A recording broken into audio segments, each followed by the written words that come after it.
So guys, I'm driving in a truck that will not be available for 2027, so I figured I'd do a video for you guys. And it's a beautiful 2026 Ford F350 in Avalanche. Now, I don't normally do a lot of videos on these types of trucks just because people don't seem to care about these as much, but this is a really nice package. I can't wait to show you guys the windows to get here, but I figured I'll do a drive first because this has the standard output power stroke, which will be discontinued as well. But man, I'm telling you, I don't ever really notice a difference between the engines. And from what I've seen in the past, this engine has been pretty reliable. Now, I will say, back in the day, if you wanted power mirrors on a work truck, it wasn't happening. But this truck has power windows and door locks standard. I couldn't tell you the last time I saw a pickup truck with roll-up manual windows. Haven't seen one. And so with these trucks today, with all the stuff that you get, that's kind of why they're so expensive, right? I mean, this truck has 360 camera, for example. When I was backing it up out of the parking lot because there's so many trucks there, that was able to really help me obviously not damage this beautiful build here. But let's go ahead and talk about the pricing on this truck, and then I'm going to take you guys around it. And I want to hear from you guys. Do you think that this truck is actually worth jumping on?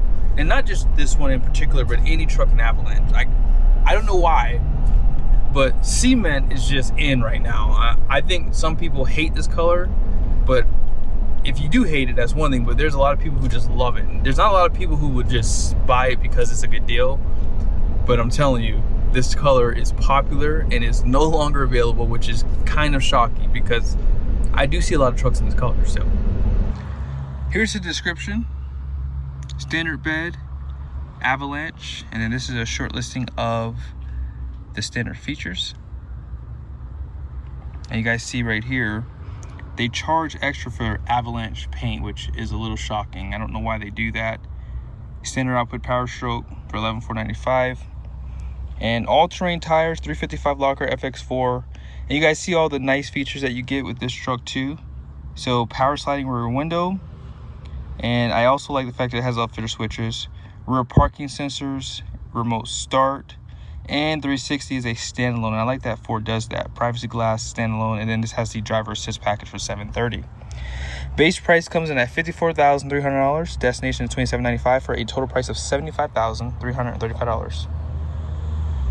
And the only thing it's missing is premium lights, because Ford's halogen headlights do not give great visibility at night based off of the past. I haven't driven these yet, but in the past, their halogen headlights have always been. So 360 camera. So you know you'll have a camera at the very front of the truck, back and on the mirrors. Has recovery hooks, no parking sensors. I personally like the style of this truck with the black matted front bumper with the blacked out grille here. I think it looks good. And you have that huge chin spoiler. Now, if you want to get rid of that and get a shorter one, you can get the off-road package too. Now, here's a quick peek at the suspension. Truck has full drive.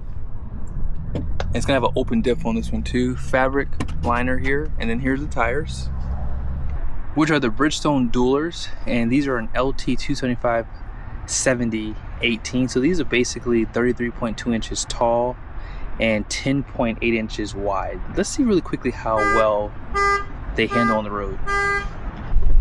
On this back road, these tires perform really good. That's the beauty of having 18s. I swear to you guys, every time I drive a truck with 18s versus the 20s, it does make a difference in the comfort. Now, this is still a big, heavy truck, and there's no load back there, so it's gonna be a little bumpy. But for what I'm feeling right now, like, this truck is pretty comfortable, right? These seats are pretty supportive, and I do like these tires. It's very low noise, and I recommend them. The only reason why this paint has a premium is simply because it's popular. I mean, even right there, you guys see there's a platinum right there. And I think that it does really work well with these work trucks too. Here's some of your badging. Now, the STX package would give you painted bumpers, premium lights, things like that too. So if you want a more dressed up truck, that is possible even on the XL trim levels. Blind spot alert is still there. You have more of those cameras, as I mentioned. No smart key system. You can get some fixed running boards, or you could go aftermarket and get some power ones. Standard bed FX4, and that FX4 gives you downhill assist. It also gives you some skid plates for like the transfer case and for the fuel tank, which I highly recommend. No liner in the rear.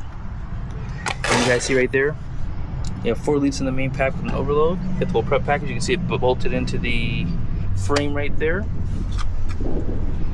And you do have a mixture of LED and incandescent bulbs in these tail lights here.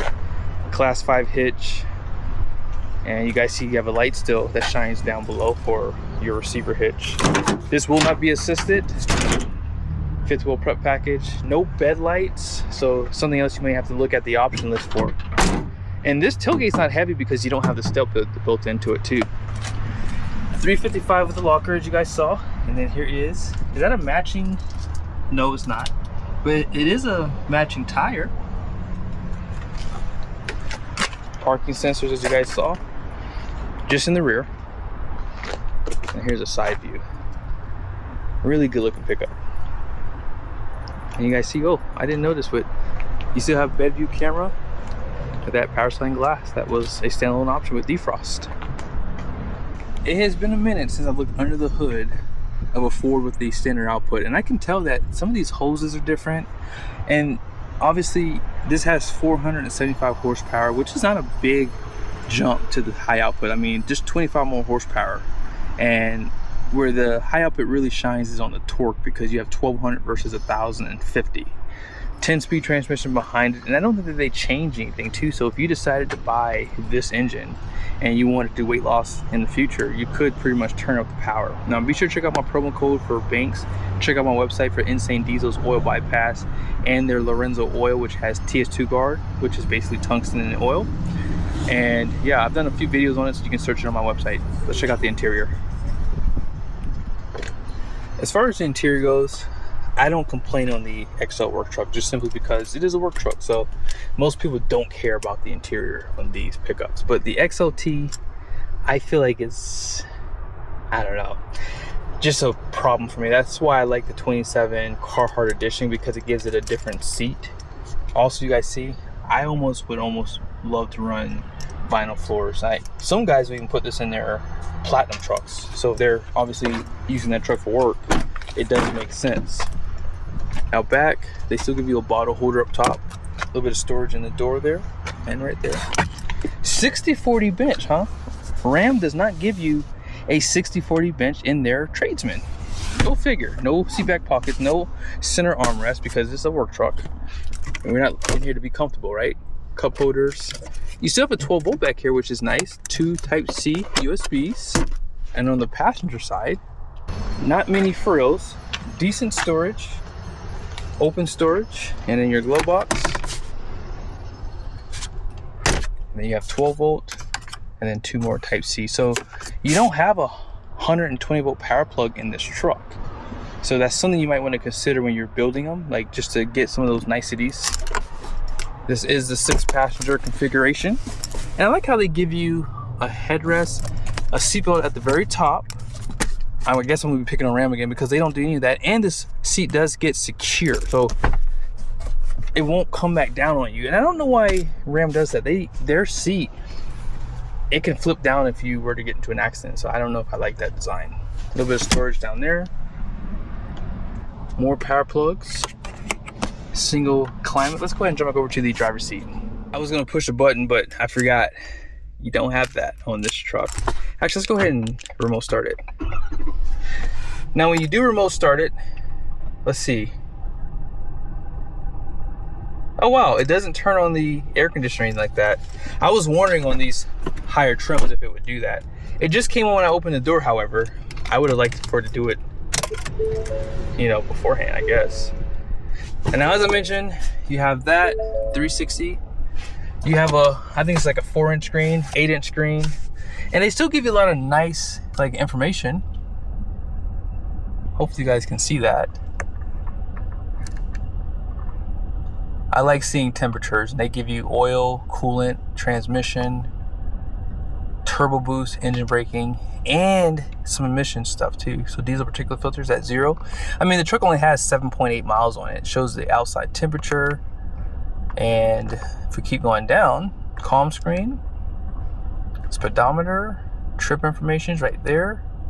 Fuel economy, so if you want to track it, try to get the best and hypermile this bad boy. There's a menu button on the side here, so if you want to see like your tire pressure, you can see some of that information in here too. They have engine hours, towing. I think the tire pressure is under vehicle maintenance. So yeah, tire pressure is right there. And that's about where it's supposed to be at. 60 in the front, 80 in the rear. Oh, you can't, this guy, look at all that space right there. He can get it by me, but I guess he's not a great driver. But yeah, not much more to show in this truck. I think that for what you're getting in this package, it's really adequate. This is a great truck to have if you're trying to save money. Great drive mode, so you have eco, tow haul, slippery roads, and then off-road. Locker is right there. I would still like to see a four-wheel drive auto. That's like the only thing really missing on these trucks here, but yeah.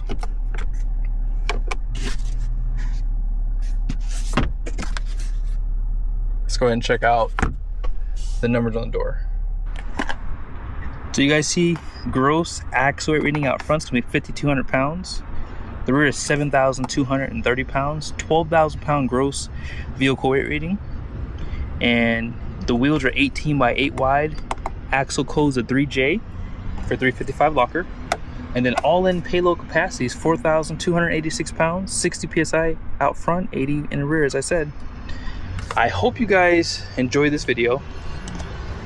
Thank you guys for supporting this channel. I do enjoy showing as many trucks as I can, just because every truck's a little different, right? And that's why I do this, because every payload's a little different. Every option that you can choose can obviously affect that number. And I think that for the money of this truck right now, you can probably get this truck in the mid-60s if you come to the dealership ready to buy. Be sure to ask your Ken if you would like to purchase this setup. See you guys in the next video.